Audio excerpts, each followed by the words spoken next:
అందరికీ నమస్కారం. నేను మీ రాజా. ఈ రోజు మన రెసిపీ వచ్చేసి ఒక మంచి చేపల పులుసు రెసిపీ చూపిస్తున్నా అండి. సండే స్పెషల్ గా ఒకసారి ఈ చేపల పులుసు చేసి చూడండి. మొత్తం ఫ్యామిలీ అంతా ఎంజాయ్ గా తింటారు. రుచి మాత్రం అదిరిపోతుంది. ఎలా చేయాలో పూర్తి వీడియో చూడండి. రండి వీడియోలోకి వెళ్దాం. ముందుగా స్టవ్ మీద ఒక కడాయి పెట్టుకొని ఒక 3 టేబుల్ స్పూన్ వరకు ఆయిల్ పోసుకోవాలి. ఆయిల్ వేడయ్యాక ఒక 1/4 టీ స్పూన్ అంతా మెంతులు వేసుకోవాలి. అలాగే 1 టీ స్పూన్ అంతా ఆవాలు వేసుకోవాలి. ఆవాలు చిటపటలాడిన తర్వాత 2 మీడియం సైజు ఆనియన్స్ని సన్నగా కట్ చేసుకొని ఈ విధంగా వేసుకోవాలి. ఇందులోకి రుచికి తగ్గ ఒక 3 పచ్చిమిరపకాయలని ఇలా చీల్చి వేసుకోండి. ఇందులోకి కొంచెం కరివేపాకు కూడా ఒక 2 రెమ్మల దాకా వేసుకొని ఒకసారి అంతా బాగా ఫ్రై చేసుకోండి. ఒక 2 నిమిషాల పాటు. ఆనియన్స్ ఎక్కువగా వేయాల్సిన అవసరం లేదు, జస్ట్ అలా వేయించుకుంటే సరిపోతుంది. లైట్ అండ్ బ్రౌన్ కలర్ వచ్చేంతవరకు ఇలా వేయించుకున్న తర్వాత ఇందులోకి మనము అల్లం వెల్లుల్లి పేస్ట్ వేసుకుందాం. ఇక్కడ నేను 1 టీ స్పూన్ వరకు అల్లం వెల్లుల్లి పేస్ట్ వేసుకుంటున్నాను. పచ్చివాసన పోయేంత వరకు ఫ్రై చేసుకోవాలండి. ఈ చేపల పులుసు చాలా రుచికరంగా, చాలా డిఫరెంట్గా, ఎప్పుడు చేసే విధంగా కాకుండా కొంచెం కొత్తగా ఇలా కూడా ట్రై చేసుకొని తినండి, మీకు పర్ఫెక్ట్గా వస్తుంది.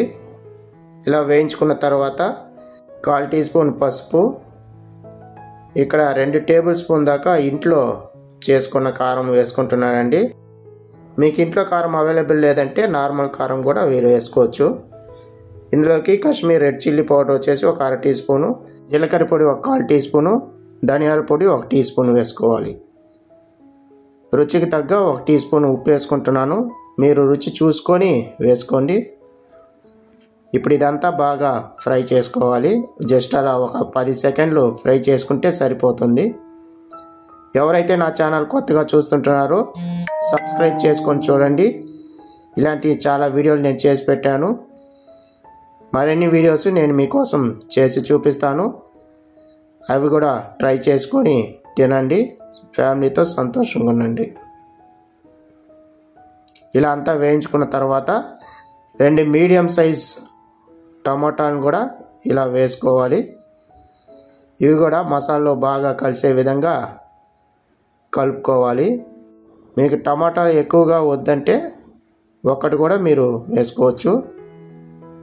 చింతపండు ఎక్కువ వేసుకొని టమాటాలు తగ్గించుకోండి. ఈక్వల్గా కావాలంటే 2 టమాటాలు కరెక్ట్గా ఉంటుంది. చింతపండు వచ్చేసి ఒక లెమన్ సైజ్ తీసుకుంటే సరిపోతుంది. ఇక్కడ నేను ఒక లెమన్ సైజ్ అంత చింతపండుని నానబెట్టుకున్నానండి. 1 కప్పు వాటర్ పోసుకొని ఒక 10 నిమిషాల దాకా. ఇప్పుడు చింతపండు మొత్తము జ్యూస్ అంతా వేసుకున్న తర్వాత ఒకసారి అంతా మసాలాకి కలుపుకొని మూత పెట్టుకొని ఒక 2 నిమిషాల పాటు కుక్ చేసుకోవాలి. ఇలా 2 నిమిషాలు కుక్ అయిన తర్వాత మసాలా టమాటాలు అనేది బాగా మగ్గాయి. ఇప్పుడు ఒకసారి అంతా బాగా కలుపుకొని ఇప్పుడు మనం వాటర్ అనేది యాడ్ చేసుకుందాం.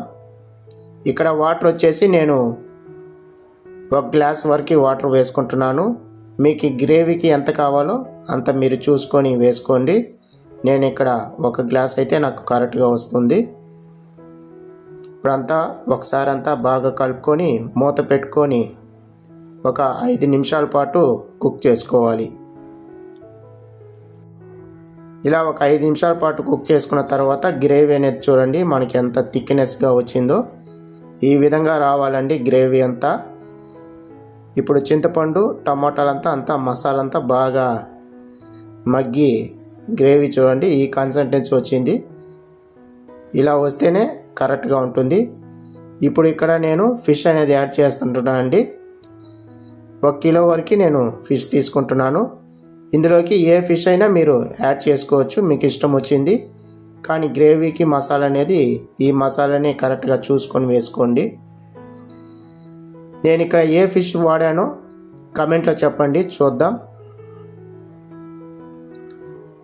ఇలా ఫిష్ అంతా యాడ్ చేసిన తర్వాత జస్ట్ ఒకసారి అలా అడ్జస్ట్ చేసుకొని మూత పెట్టుకొని ఒక 6-8 నిమిషాల పాటు కుక్ చేసుకోవాలి మీడియం మంట మీద. చూడండి 8 నిమిషాల తర్వాత చూపిస్తున్నాను. ఎంత బాగా ఉడికిందంటే అంత బాగా ఉడికింది. ఇప్పుడు ఆఖరిగా మీకు నచ్చితేనే వేసుకోండి. ఇక్కడ నేను గరం మసాలా పౌడర్ వేసుకుంటున్నాను, ఒక 1/4 టీ స్పూను. అలాగే కొంచెం కొత్తిమీర, కొంచెం కరివేపాకు, ఒక 4 పచ్చిమిరపకాయలు. వీడియోలో స్కిప్ అయిపోయింది. ఇలా అంతా ఒకసారి కలుపుకొని స్టవ్ ఆఫ్ చేసుకొని ఇక్కడ గెరిట పెట్టకుండా ఇలా తిప్పుకోవాలి. ఇంతేనండి, సింపుల్గా రెడీ అయిపోయింది మన చేపల పులుసు. ఈ వీడియో మీకు నచ్చినట్లయితే లైక్ చేయండి, షేర్ చేయండి, కామెంట్ చేయండి ఎలా వచ్చిందని. మరిన్ని వీడియోస్ కోసం నా ఛానల్ సబ్స్క్రైబ్ చేసి పెట్టుకోండి. మీ ఫేవరెట్ రెసిపీ ఉంటే కమెంట్లో చెప్పండి, తప్పకుండా ట్రై చేస్తాను. మళ్ళీ వీడియోలో కలుద్దాం. ధన్యవాదాలు.